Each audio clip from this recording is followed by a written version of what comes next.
Hello. मैं doctor Gita Awasthi नई कहानी के साथ आपसे मुखातिब हूँ। कहानी का शीर्षक है नई दुल्हन। दोस्तों, हमारे समाज में नर और नारी के अलावा एक और वर्ग भी रहता है। आज हम उनकी बात करने जा रहे हैं। उन्हें समाज में जितना सम्मान मिलना चाहिए उतना नहीं मिल पाता। मुद्दा उठाने का सबब यही है कि वो भी सम्मान के उतने ही अधिकारी हैं। वो भी हमारे समाज में ही रहते हैं, इसलिए उन्हें भी उतना ही सम्मान मिलना चाहिए जितना हम अन्य वर्ग को देते हैं।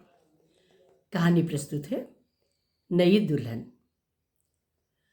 उसे माधुरी की बातें बिल्कुल अच्छी नहीं लगती, भले ही उम्र में वो उससे बड़ी है। बातें क्या, उसे तो इन लोगों के हाथ भाव, चलने फिरने का ढंग कुछ भी अच्छा नहीं लगता, पर वो क्या कर सकती है।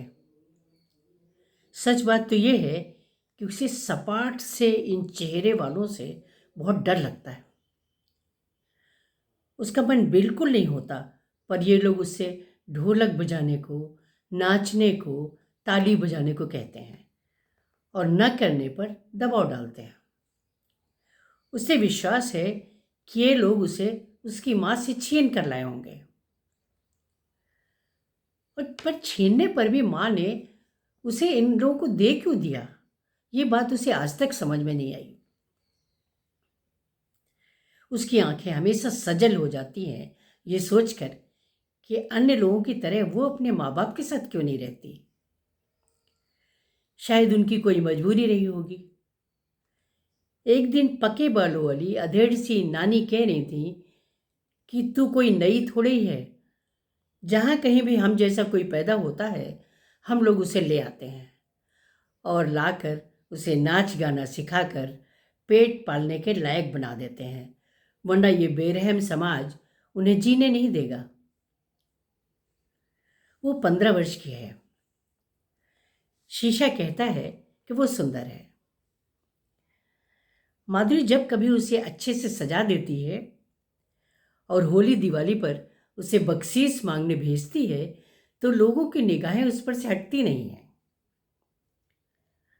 उसे शर्म आने लगती है, पर माधुरी उसे कोहनी मारकर कहती है, ओए तू क्यों शर्माती है बन्नो। कभी कभी सोनू और करिश्मा भी उससे गाल सटाकर और उसे प्यार करती हैं। शायद वो 15 लोगों के इस परिवार में सबसे छोटी है, इसलिए सब उस पर अपना दुलार लुटाते हैं। कल शाम से उसका घर में मन नहीं लग रहा था। बात ऐसी थी कि नगर सेठ के घर पोता पैदा हुआ था और वो भी सबके साथ बलैया लेने उनके घर गई थी। नाचने के बाद जब वो जमीन पर बैठी ही थी कि उसकी आंखें अंदर खिड़की से झांक रही 2 आंखों से टकरा गई थी। उन आंखों में न जाने क्या था कि उसे सिहरन से महसूस हुई थी। बाद में जब करिश्मा लल्ले का चाचा इनाम तो दो कहती हुई उसके पास गई थी, तब उसे पता चला था कि ये सेठ का छोटा बेटा है। भरपूर इनाम पाने के बाद सबने नवजात शिशु को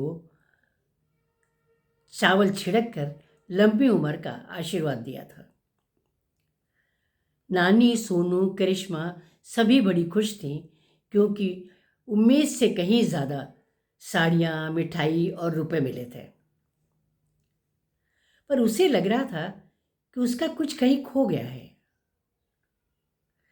सब लोग जब वहाँ से चलने लगे थे तो वो सबसे पीछे चल रहे थे। अचानक उसके हाथ से एक हाथ आकर सट गया था और उसकी मुट्ठी में कागज की एक पुड़िया पकड़ा दी थी। रात को जब सब सो गए थे, तब उसने बाथरूम में जाकर वो पुड़िया खोली थी। कागज की पुड़िया के अंदर एक अंगूठी थी, उस पर एम लिखा था। कागज पर लिखा था, मैं तुम्हारा नाम नहीं जानता, पर यह जानता हूं कि तुमसे शादी नहीं की जा सकती। फिर भी तुम्हें देखते ही मन ने कहा कि तुम मेरी प्रेरणा हो। दोस्त, मैं एक चित्रकार हूं और कलाकार का सम्मान करना जानता हूं। मेरा पहला तोहफा संभाल कर रखना और मिलने की तरकीब लिखना। पत्र लिखना चाहो तो पता नीचे लिखा है, शेष बाद में बताऊंगा। पत्र के नीचे लिखा था, तुम्हारा मोनू। उसने पत्र को संभाल कर रख लिया था और वापस आकर आंखें बंद करके लेट गई थी। उसे पहली बार अपने आप पर गर्व महसूस हुआ था कि उसने जिद करके नानी को मना लिया था और हाई स्कूल तक की पढ़ाई कर ली थी, वरना मोनू की चिट्ठी वो कैसे पढ़ पाती। अक्सर उसकी रातें जागते हुए बीतने लगी थीं। उसे समझ में नहीं आता था कि मोनू से संपर्क कैसे किया जाए। आखिर एक दिन भगवान ने उसकी सुनी ली। वो सोनू के साथ राशन लाने गई थी। इत्तेफाक से वो राशन दुकान सेट की थी और गद्दी पर मोनू बैठा था। वो तो बस तस्वीर बन गई थी। कुछ समझ में ही नहीं आ रहा था कि वो क्या करे और क्या कहे। मोनू ने चुपके से उसे कैडबरी चॉकलेट दी थी और लक्ष्मी नारायण मंदिर में अगले दिन शाम को मिलने का समय भी दिया था। सोनू को शायद कुछ आभास हो गया था, क्योंकि रास्ते भर वो उससे भद्दे भद्दे मजाक करती रही थी। पर उसकी तो एक अलग ही दुनिया बन गई थी। वो अपनी दुनिया में खोई हुई थी। अगले दिन सुबह से ही वो नानी के इर्द गिर्द घूम रही थी। रसोई में नानी के साथ खूब काम करवा रही थी। फिर शाम को मंदिर जाने की अनुमति धीरे से मांगी थी। नानी ने हाँ तो कह दिया था, परंतु साथ में सोनू को भी भेजा था। सोनू को विश्वास में लेने के अलावा उसके पास कोई दूसरा चारा नहीं था। सोनू बिल्कुल शांत हो गई थी। ये सब सुनकर उसे ऐसे प्यार पर शायद आश्चर्य हुआ था, पर पूरे समय उसने एक अच्छी सहेली होने का परिचय दिया था। उस विचित्र सी मुलाकात में मोनू ने अपने बनाए चित्र उसको दिखाए थे, साथ ही उसका चित्र बनाने की इच्छा जाहिर की थी। अपने परिवार के सदस्यों के बारे में बताया था। सब सुनकर वो सिसकने लगी थी। मोनू ने पहली बार उसे छूकर उसके आंसू पोंछे थे। फिर बोला था, अपने दोस्त से अपना दुख न कहोगी। उसने अपना सिर मोनू के कंधे पर रख दिया था।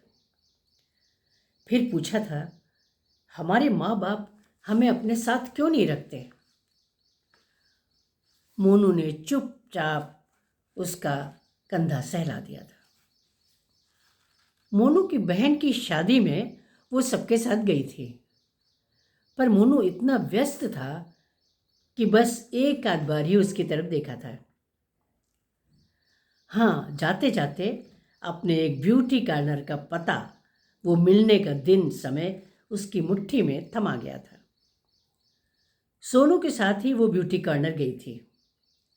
मोनू ने धीरे से उससे पूछा था कि उसे इस दुकान में सबसे ज़्यादा क्या पसंद है। उसने सजल नैनों से एक बार मोनू की ओर देखा था और फिर सिंदूर की डब्बी की तरफ इशारा कर दिया था। मोनू ने एक पल सोचने के बाद सिंदूर की डब्बी उठाकर उसके हाथ में रख दी थी। चलते समय धीरे से बोला था, कल इस डिब्बी को लेकर लक्ष्मी नारायण मंदिर में आ जाना। वो गई थी और उसकी जिंदगी का सबसे खूबसूरत हादसा वहां हो गया था। मोनू ने भगवान के सामने उसकी मांग में सिंदूर भर दिया था। वो तो हतप्रभ रह गई थी। पर मोनू ने कहा था, ये समाज और कानून हमारी शादी को मान्यता नहीं देगा, पर मैंने तुम्हें सच्चे मन से स्वीकार किया है। कुछ देर बाद वो बोली थी, मोनू, जिस तरह रात को सूरज नहीं निकल सकता, उसी तरह ये नहीं हो सकता जो तुमने किया है। मोनू ने ठंडी सांस भरकर कहा था, बन्नो, तुम्हें हिम्मत संजोनी होगी, मैं साथ हूं। सोचो, अगर किसी दुर्घटना में मेरे या मेरी पत्नी के साथ ऐसा कुछ हो जाता कि हम शारीरिक संबंध न स्थापित कर पाते, तो क्या वो मुझे या मैं उसे छोड़ देते? नहीं बन्नो, मन का मिलन ही शादी है। हाँ, तुम्हारा समाज इस बात को लेकर विद्रोह कर सकता है, और शायद मेरा भी, पर सब कुछ गोपनीय रखना पड़ेगा। मैं बालिग हूं और मेरी नानी का अकेला वारिस, इसलिए आगे भविष्य में कोई भी आर्थिक समस्या नहीं होगी। सोचो बन्नो, लोग कुत्ते बिल्ली से प्यार करते हैं, तो मैं तुमसे प्यार क्यों नहीं कर सकता? तुम तो इंसान हो, हाड़ मांस से बनी हो, भावनाएं तुम्हारे अंदर भी हैं। बस तुम अपनी नानी से चुपचाप बात कर लो, और हम अजनबी से दूसरी नानी के शहर में जाकर बस जाएंगे। माँ पिता को मैं मना लूँगा।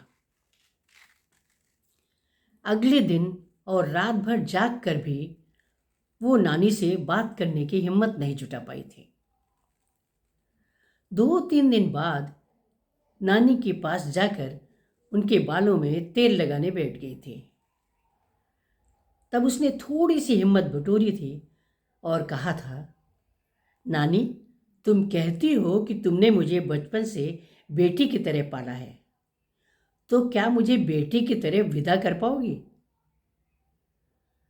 नानी हतप्रभ रह गई थी। वो परिणाम की परवाह किए बिना एक सांस में सब कुछ कह गई थी। थोड़ी देर बाद नानी ने जोर से सांस ली थी और फिर पूछा था, तुझे विश्वास है कि इस तरह पूरी जिंदगी उसके साथ गुजर जाएगी? उसने पूरे विश्वास के साथ हाँ में सिर हिला दिया था। पूरे घटनाक्रम में नानी वो सोनू ने माँ वो बहन का किरदार निभाया था और किसी को पता तक नहीं चला था। रात के 2 बजे वो मोनू के साथ ट्रेन में बैठकर एक अनजानी दिशा की ओर बढ़ती चली जा रही थी। सुबह सूरज की पहली किरण के साथ मोनू ने मुस्कुरा कर कहा था, अब तो मेरी इच्छा पूरी करोगे ना? ना ना, घबराना नहीं, तुम्हारी तस्वीर बनाना है ना मुझे। और वो नई दुल्हन सी लजा गई थी। नमस्कार।